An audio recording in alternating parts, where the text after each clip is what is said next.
Namaste. Prepárense para escuchar la leyenda sobre el origen del yoga. Hoy nos vamos a ocupar de aprender sobre el origen del yoga. ¿Cómo llega el yoga a los humanos? Lo primero importante a tener en cuenta es que el yoga, como tradición viva, sigue llegando a la Tierra todo el tiempo. Porque hay que entender el yoga como una energía evolutiva que viene a nosotros, que llega a la Tierra y que se manifiesta en la Tierra. Y cada vez que algún humano sintoniza con esa frecuencia, conecta con esa energía y se convierte un yogi.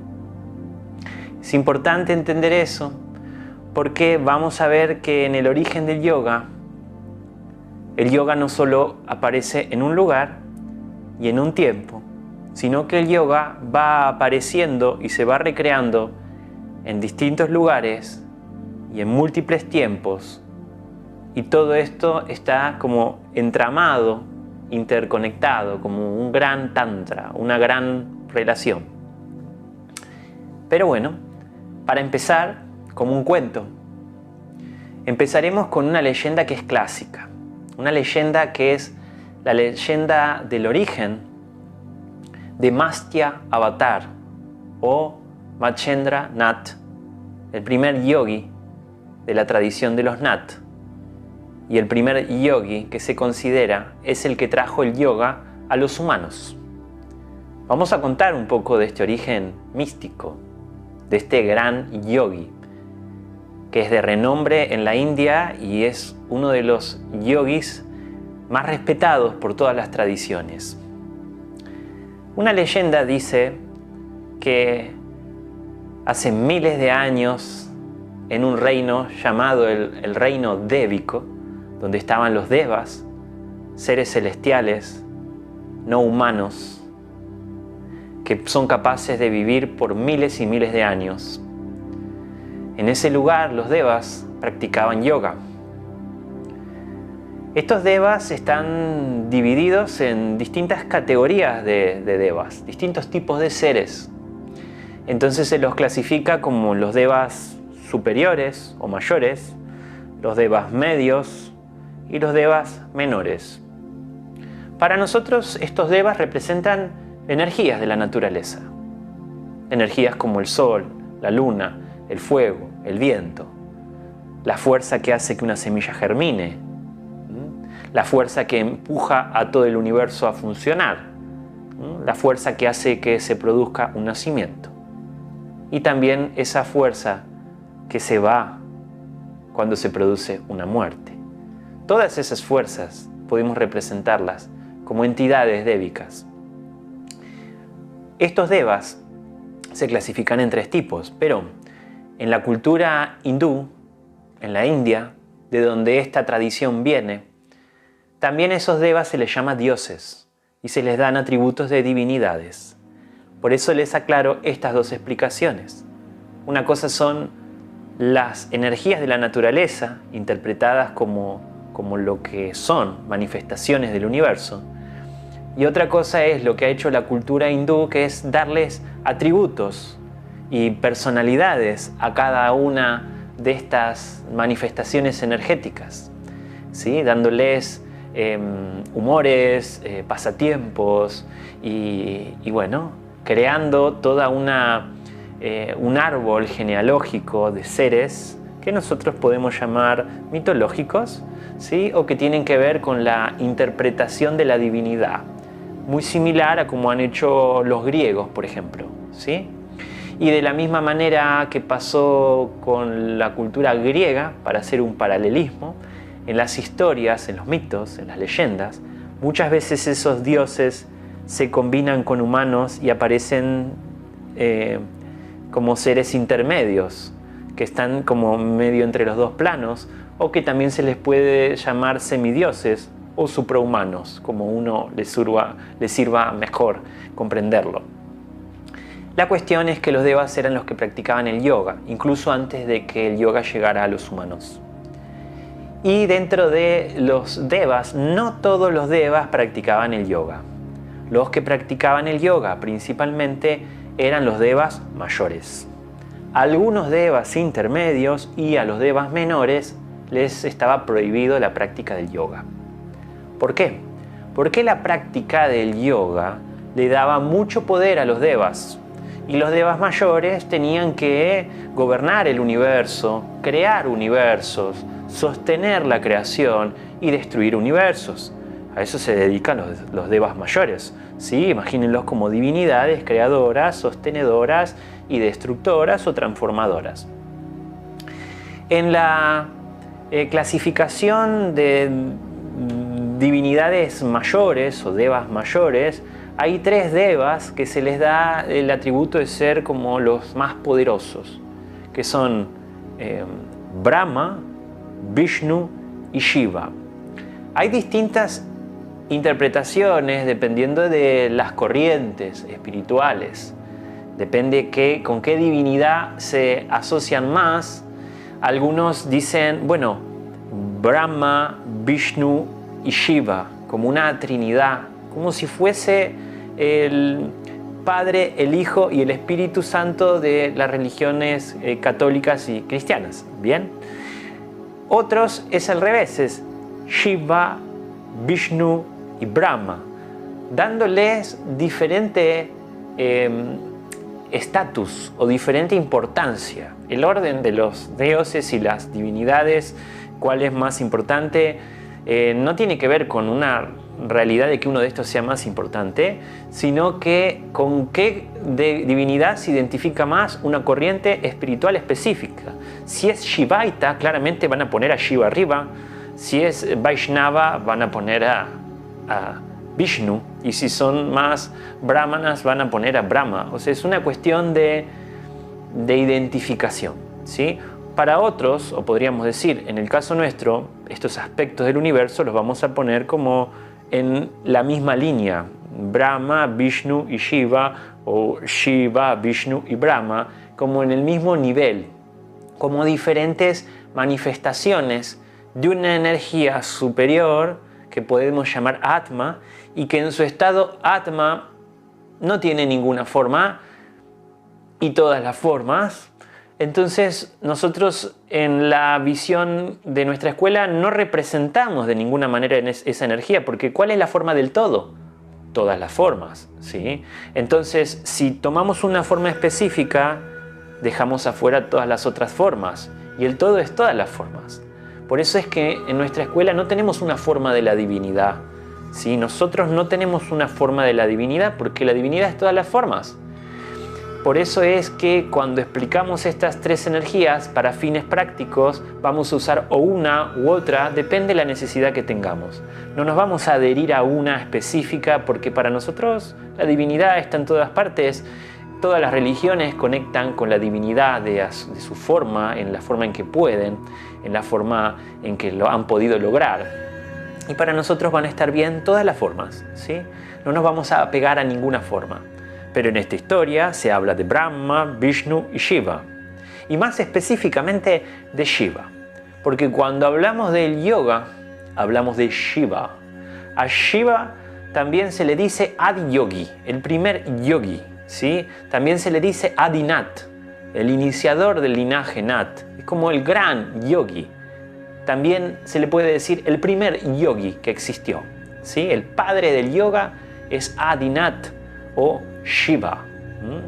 Por supuesto que nosotros estamos contando esta historia desde la tradición Nat, entonces obviamente todo lo que les cuente va a estar teñido de esa tradición, ¿sí? En la tradición Nat se dice que Shiva practicaba el yoga, ¿sí?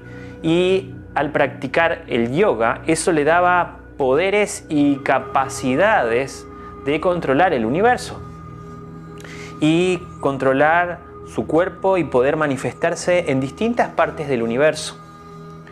Shiva, según las leyendas, tenía 8 esposas. Realmente Shiva creo que a veces la pasaba bien, a veces la pasaba mal, pero seguro estaba muy entretenido con sus 8 esposas. De esas 8 esposas se dice que hay una de esas esposas que se llama Parvati, que es la más amada. Se la representa siempre como su diosa o su Devi, su Deva, su Shakti más cercana. Se suele representar a Shiva sentado al lado de Parvati, y luego en una cuestión de un poco más lejos, una segunda esposa, otra tercera y así 8 esposas. Se dice que la más amada era Parvati para él, y la más odiada de sus 8 esposas se llamaba Kali, ¿sí? Y entonces Kali siempre se la representa como la más lejana, se la representa como la diosa oscura, la diosa negra, como una diosa guerrera que en realidad lo que hacía era cuidar a Shiva, proteger a Shiva. Y Parvati se la representa como una Shakti, una mujer, una Devi muy hermosa, muy adornada, con muchos detalles muy femeninos, con muchos toques y características, bellos aros, toda maquillada. Siempre se la representa vestida con finas sedas y con unas ropas siempre especiales y muy como vistosa y muy colorida. Parvati es muy femenina, es como la feminidad, la belleza, ¿sí? Representa eso. Y Parvati un día le pide a Shiva que por favor le enseñe el yoga. Y Shiva le dice que no, porque está muy ocupado, tiene que ir a destruir algunos universos y que no tiene mucho tiempo para estar enseñándole el yoga. Y entonces Parvati le dice, vos siempre estás yendo a destruir universos y viste cómo es esto, no tenés tiempo para mí, siempre estás trabajando, que tengo que destruir este universo, que tengo que destruir aquel otro universo, que a veces vienen las energías del mal y que tengo que combatirlas, y vas y combatís las energías del mal, y que hay que destruir otro universo, y que hay que preparar otro espacio para que otro universo aparezca, y siempre estás ocupado, nunca tenés tiempo para mí. ¿Ves cómo sos? Todos los Shivas son iguales, le dice Parvati. Y la cuestión es que Shiva le explica que para qué va a aprender yoga si siempre dice que todo lo que él hace es aburrido para ella, ¿no? Entonces Shiva le dice, no quiero enseñarte yoga porque ya me lo has pedido varias veces y vos te aburrís cuando te hablo del yoga, y para qué me querés hacer perder tiempo, para qué querés que te explique el yoga si vos no vas a aprender yoga. Y entonces Parvati le dijo, ¿qué estás queriendo decir? ¿Que yo no puedo aprender el yoga? Enséñame el yoga, porque si no vamos a tener serios problemas. Yo quiero aprender yoga. Y bueno, la cuestión es que ella quería aprender yoga porque una de las habilidades que da el yoga es que vuelve a las personas inmortales, ¿sí? Y entonces ella quería vivir mucho más tiempo y quería mantenerse siempre bella, por eso ella quería hacer yoga. Pero la enseñanza del yoga para ella era muy aburrida, entonces cada vez que Shiva le enseñaba, ella se dormía. Entonces, por eso Shiva se resistía a enseñarle, pero un día Parvati lo obliga a Shiva a que le enseñe. Entonces Shiva empieza a enseñarle. Shiva empieza a explicarle los principios yógicos más trascendentales, cómo operan las energías del universo y cómo empezar a controlarlas. Al principio Parvati presta atención y hace su mejor esfuerzo para escuchar y prestar mucha atención, pero conforme Shiva iba hablando había como un efecto hipnótico sobre ella y ella empezaba a relajarse y empezaba a adormecerse y a pesarle los párpados y se empieza a relajar. Y Shiva sigue explicando y la ve que se está durmiendo y Shiva sigue explicando y en un momento ella finalmente se duerme. Pero Shiva, que cumplía su palabra y le dijo voy a enseñarte, siguió explicando el yoga aún incluso cuando ella estaba durmiendo. Entonces ella se duerme, ¿sí? Y él sigue explicando el yoga, todo el yoga como es, y sigue por mucho tiempo explicando el yoga y ella mucho tiempo dormía y mucho tiempo dormía. Las leyendas dicen que esa explicación duró miles de años, que era el sueño de Parvati. Parvati dormía y él seguía explicando y en un momento termina de explicar y logra explicar la totalidad del yoga. Cuando logra explicar la totalidad del yoga, Shiva, que era omnisciente y representa la conciencia, se da cuenta que muy cerca, pero con un perfil muy bajo, como quien dice muy disimuladamente, como quien no quiere la cosa, por ahí cerca estaba nadando un delfín. Y ese delfín, muy curioso, prestó atención a toda la enseñanza que Shiva le dio a Parvati. Toda la enseñanza que Shiva le dio a Parvati, el delfín la escuchó y él aprendió el yoga. Y ahí tenemos un grave problema, porque ese delfín era un deva inferior. Ni siquiera era un deva medio, era un deva inferior. Escuchó atentamente y aprendió todo el yoga. Cuando Shiva termina de explicar, automáticamente percibe que el delfín aprendió la totalidad de la enseñanza. Incluso Shiva, mientras hablaba, percibía en él cómo su energía iba cambiando y cómo él, simplemente por el conocimiento adquirido, iba evolucionando, iba aumentando su nivel evolutivo, se iba convirtiendo poco a poco como en un deva de un mayor calibre espiritual, simplemente por haber escuchado atentamente la enseñanza de Shiva. Entonces Shiva se aparece ante el delfín y lo felicita al delfín. Se comunica con él y le dice al delfín: realmente me has sorprendido. Es impresionante lo que has hecho. Has aprendido el yoga y simplemente eres un delfín. Eres un deva inferior y has aprendido qué es el yoga. Te felicito, pero también tengo la noticia mala que darte, que ahora tendré que destruirte, tendré que matarte, porque ya sabes cómo es esto y las leyes de este universo. Los devas menores no pueden aprender el yoga. Vos sabés muy bien que va contra las reglas que los devas menores aprendan el yoga. Vos imagínate, vos aprendés el yoga hoy, otro día otros peces van a querer aprender el yoga, otros días las aves van a querer aprender el yoga, otros días los reptiles van a querer aprender el yoga y en un momento todos van a aprender el yoga y no va a ser un caos en este universo. Solo los devas mayores pueden aprender y practicar el yoga, no los devas menores.